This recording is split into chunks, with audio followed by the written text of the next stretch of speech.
Waste यानी खराब हो रहे फलों को बेचकर $1 बिलियन का एम्पायर खड़ा कर दे। जी हाँ, ये कोई फिल्म की कहानी नहीं है। कुछ ही सालों में इस लड़के ने अपनी खुद की शिपिंग फ्लीट बनाई, हजारों एकड़ जमीनें खरीदी और गवर्नमेंट्स के साथ इंटरनेशनल कॉन्ट्रैक्ट्स क्रैक कर लिए। लेकिन जैसे जैसे इसका एम्पायर बढ़ा, इसकी टक्कर मार्केट के सबसे बड़े जायंट से होने लगी। आज के इस एनालिसिस में हम सैम ज़ेमेरे की उसी खौफनाक और हैरान कर देने वाली जर्नी को डिकोड करेंगे जिसने बैंक्स, देशों और वर्ल्ड वॉर से लड़ते हुए इतिहास का वो चैप्टर लिखा जिसे हम द बनाना वॉर कहते हैं। चलिए शुरू करते हैं। अब यहाँ एक बड़ा सवाल ये उठता है कि अपने इस अंपायर को, जिसे उसने जीरो से शुरू किया था, उसे बचाने के लिए एक बिजनेसमैन आखिर किस हद तक जा सकता है। सैम ने सर्वाइव करने के लिए जो स्ट्रैटेजीज यूज की, वो एक आम इंसान कभी सोच भी नहीं सकता।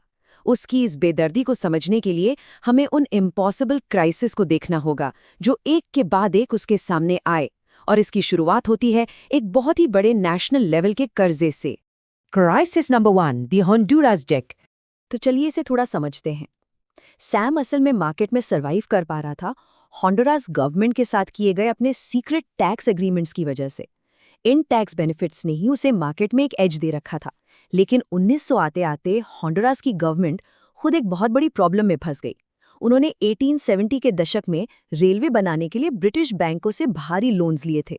प्रोजेक्ट तो फेल हो गया, लेकिन 30 साल में इंटरेस्ट बढ़कर कर्जा $100 मिलियन पहुंच गया। ब्रिटिश बैंकों ने सीधे मिलिट्री हमले की अल्टीमेटम दे दी। अब होंडुरास को बचाने के लिए अमेरिकन गवर्नमेंट ने दुनिया के सबसे पावरफुल बैंकर जेपी मॉर्गन को इस डील में उतारा। प्लान ये था कि जेपी मॉर्गन सारा कर्ज चुकाएगा, लेकिन बदले में उसे होंडुरास के रेलवे का पूरा कंट्रोल चाहिए था।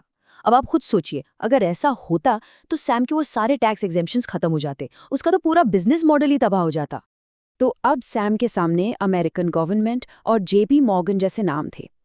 वो उनके आगे एक बहुत ही छोटा सा बिजनेसमैन था। लेकिन उसने हार नहीं मानी। उसने बहुत ही स्मार्टली एक प्लान बनाया। सैम ने सीधे वॉशिंगटन के टॉप लॉबिस्ट को हायर किया और उनसे कमिटीज में बस एक सवाल प्लांट करवाया।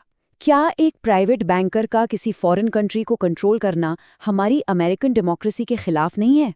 बस इसके साथ ही उसने न्यूज़पेपर्स को हेवी फंडिंग देकर ऐसा नैरेटिव सेट किया कि यूएस गवर्नमेंट बैंकों के लिए काम कर रही है। उसने ओपनली इस डील को एक पब्लिक कंट्रोवर्सी बना दिया और पब्लिक के प्रेशर में आकर पॉलिटिशियंस इस डील से पीछे हटने लगे। क्राइसिस नंबर 2, 1910 का तख्ता पलट। जब वॉशिंगटन से सैम को सीधा इंस्ट्रक्शन मिला कि ये एक देश के बैंकरप्ट होने का मामला है और वो इससे दूर रहे, तो सैम ने अपनी जिंदगी का सबसे बोल्ड मूव लिया। उसने कहा, अगर ये गवर्नमेंट मेरे खिलाफ डील कर रही है तो मैं इस गवर्नमेंट को ही उखाड़ फेंकूंगा। जी हाँ, जनवरी में सैम ने सीक्रेटली होंडुरास के फॉर्मर प्रेसिडेंट मैनुएल बोनेला के साथ एक डील की। अगस्त तक उसने अपने पैसों से 300 लोगों की एक आर्म्ड फोर्स तैयार की, उन्हें भारी हथियार दिए और एक डीकमीशन टैक्टिकल शिप भी प्रोवाइड किया। और फिर सितंबर में इस फोर्स ने सीधा प्रेसिडेंशियल पैलेस को घेर लिया। उन्होंने एक गजब की साइकोलॉजिकल ट्रिक खेली। सिर्फ ये झूठा डर दिखाया कि हजारों की आर्मी पैलेस की तरफ बढ़ रही है, और यकीन मानिए ये ब्लफ काम कर गया। सिटिंग प्रेसिडेंट ने रिजाइन कर दिया और बोनेला को नया लीडर डिक्लेयर कर दिया गया। अब नया प्रेसिडेंट पावर में था तो सैम को इसका क्या फायदा हुआ? बोनेला ने अपना प्रॉमिस बखूबी निभाया। सैम को तुरंत अगले 25 सालों के लिए फ्रेश टैक्स एग्जेम्पशंस मिल गए। साथ ही 25,000 एकड़ की प्राइम लैंड और कंस्ट्रक्शन की फुल परमिशन भी मिली। और तो और इस तख्ता पलट में सैम का जो $500 मिलियन खर्च हुआ था ना, वो भी उसे होंडुरास के खजाने से लोन के रूप में वापस दे दिया गया। मतलब उसका एम्पायर अब पूरी तरह से सेफ था। Crisis number 3, the banana giant. एक पूरे देश का पावर स्ट्रक्चर बदलने के बाद अब सैम की टक्कर इंडस्ट्री के सबसे बड़े जायंट से होने वाली थी। ये लड़ाई बिल्कुल डेविड और गोलियत जैसी थी। एक तरफ थी सैम की क्यूमेल फ्रूट कंपनी, जिसके पास करीब 10,000 एम्प्लॉइज और $3 मिलियन का कैपिटल था, लेकिन उनका काम करने का तरीका बहुत ही फास्ट और एफिशिएंट था। वहीं दूसरी तरफ थी यूनाइटेड फ्रूट कंपनी, एक ऐसा मॉन्स्टर जिसके पास 1 लाख एम्प्लॉइज और $28 मिलियन का कैपिटल था, लेकिन उनका कॉर्पोरेट स्ट्रक्चर बहुत ही स्लो और ब्यूरोक्रेटिक था। इन दोनों के बीच बॉर्डर पर लिटरली एक आर्म्ड कॉर्पोरेट वॉर छिड़ने ही वाली थी कि बीच में यूएस स्टेट डिपार्टमेंट को दखल देना पड़ा। उन्होंने खून खराबा रोकने के लिए दोनों कंपनीज को मर्ज करने के लिए फोर्स किया। और इस मर्जर का नतीजा क्या हुआ? एक ऐसी सिंगल जायंट कंपनी बनी जिसने अकेले ही ग्लोबल बनाना मार्केट का 68% हिस्सा कंट्रोल कर लिया। लेकिन इस डील की एक शर्त थी, सैम को एक नॉन कम्पीट क्लॉज साइन करके बनाना बिजनेस से रिटायरमेंट लेनी पड़ी। पर इसके बदले उसे खाली हाथ नहीं भेजा गया। उसे मिले यूनाइटेड फ्रूट के 3 लाख शेयर्स। वो रातों रात उस जायंट कंपनी का सबसे बड़ा शेयर होल्डर बन गया।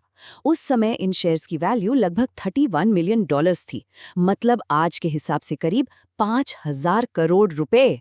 सैम अब अमेरिका के सबसे अमीर आदमियों में से एक बन चुका था। Crisis number 4, the great depression. लेकिन सैम की जिंदगी की ये कहानी किसी हॉलीवुड थ्रिलर से कम नहीं है। उसका ये शांति भरा रिटायरमेंट बहुत ही छोटा साबित हुआ। 1929 के बाद अमेरिका में ग्रेट डिप्रेशन का दौर शुरू हो गया। पूरी इकोनॉमी क्रैश कर रही थी और इसी के साथ यूनाइटेड फ्रूट कंपनी का स्टॉक भी धड़ाम से गिर गया। एक झटके में स्टॉक की वैल्यू 85% तक गिर गई और सैम की वो 31 मिलियन की दौलत, जिसके लिए उसने इतनी मेहनत की थी, वो पलक झपकते ही सिर्फ $3 मिलियन रह गई। अपनी आंखों के सामने अपनी दौलत को डूबते देख सैम चुप नहीं बैठ सकता था। उसने महीनों रिसर्च की, एक पूरा टर्न अराउंड रेस्क्यू प्लान बनाया और सीधा यूनाइटेड फ्रूट के बोर्ड मेंबर्स के पास पहुंच गया। लेकिन उन सूट्स में बैठे बोर्ड मेंबर्स ने क्या किया? उन्होंने ना सिर्फ उसके प्लान को रिजेक्ट किया, बल्कि उसके रशियन एक्सेंट का भयंकर मजाक उड़ाया। उन्होंने सैम को पूरी तरह इग्नोर कर दिया, जैसे वो बस एक गुजरे हुए कल का इंसान हो। अब आप सैम को तो जानते ही हैं, वो हार मानने वालों में से नहीं था। इस इंसल्ट के बाद उसने अगले 6 महीने बिल्कुल शांति से काम लिया और छुपकर कंपनी के बाकी बड़े शेयर होल्डर्स से उनके प्रॉक्सी वोट्स कलेक्ट किए। और फिर अगली बोर्ड मीटिंग में उसने वो सारे वोट्स टेबल पर पटक दिए। उसने लिटरली उन सभी डायरेक्टर्स को ऑन द स्पॉट फायर कर दिया जो उस पे हंस रहे थे, और खुद बन गया कंपनी का नया चेयरमैन। एक बिना डिग्री वाला इमिग्रेंट अब दुनिया की सबसे पावरफुल कंपनी का बॉस था। चेयरमैन बनते ही सैम वापस फील्ड में उतरा। उसने फालतू खर्चे काटे, स्लो मैनेजमेंट को हटाया और लायबिलिटीज को कम किया। इसका रिजल्ट इतना अमेजिंग था कि सिर्फ कुछ ही हफ्तों में कंपनी का स्टॉक प्राइस $10 से उछलकर $26 पर पहुंच गया। उसने अकेले दम पर उस डूबती हुई कंपनी को पूरी तरह से बचा लिया था। Crisis number 5, world war 2। पर सैम की लाइफ में प्रॉब्लम्स कहाँ खत्म होने वाली थी। 1939 में जब सेकेंड वर्ल्ड वॉर शुरू हुआ तो एक ऐसी तबाही आई जिसे सैम अपनी ऑप्टिमाइजेशन ट्रिक से सॉल्व नहीं कर सकता था। मिलिट्री ने सैम की कंपनी के 19 बड़े ट्रांसपोर्ट शिप्स को सीज कर लिया। दुनिया भर में फ्यूल की राशनिंग होने लगी, पोर्ट्स मिलिट्री के टारगेट्स बन गए और युद्ध के उस खौफनाक माहौल में केले जैसी लग्जरी आइटम की डिमांड बिल्कुल जीरो हो गई। सैम का इतना बड़ा एम्पायर एक बार फिर से बैंक्रप्सी की कगार पर खड़ा था। लेकिन यहाँ सैम ने एक और मास्टर स्ट्रोक खेला।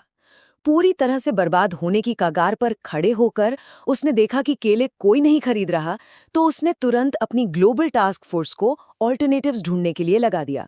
उसने एक बहुत ही ब्रिलियंट पिवट किया। अपनी हजारों एकड़ की जमीनों पर केले की जगह पाम ऑयल और इंडस्ट्रियल हेम्प की खेती शुरू कर दी, क्योंकि वॉर के टाइम में इन चीजों की भारी डिमांड थी।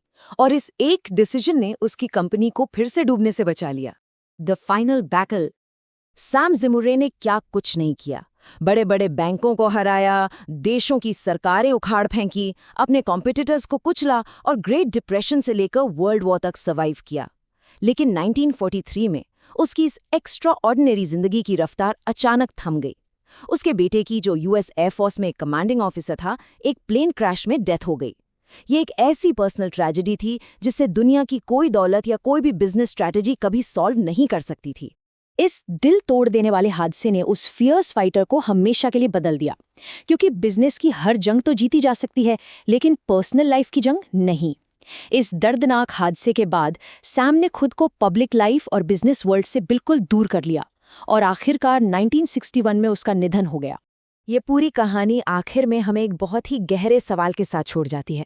एक इमिग्रेंट जिसने एक पूरा देश खरीद लिया, दुनिया की सबसे पावरफुल कंपनियों पर राज किया, उसे भी अंत में यह एहसास हुआ कि इस बेहिसाब ताकत और दौलत की आखिर क्या कीमत है जब वो उस चीज़ को ही प्रोटेक्ट ना कर सके जो उसके लिए सबसे ज्यादा मायने रखती थी। आज की इस एनालिसिस में हमारे साथ जुड़ने के लिए आपका बहुत बहुत शुक्रिया। चीज़ों को एक्सप्लोर करते रहिए और अपनी क्यूरियोसिटी को हमेशा जिंदा रखिए।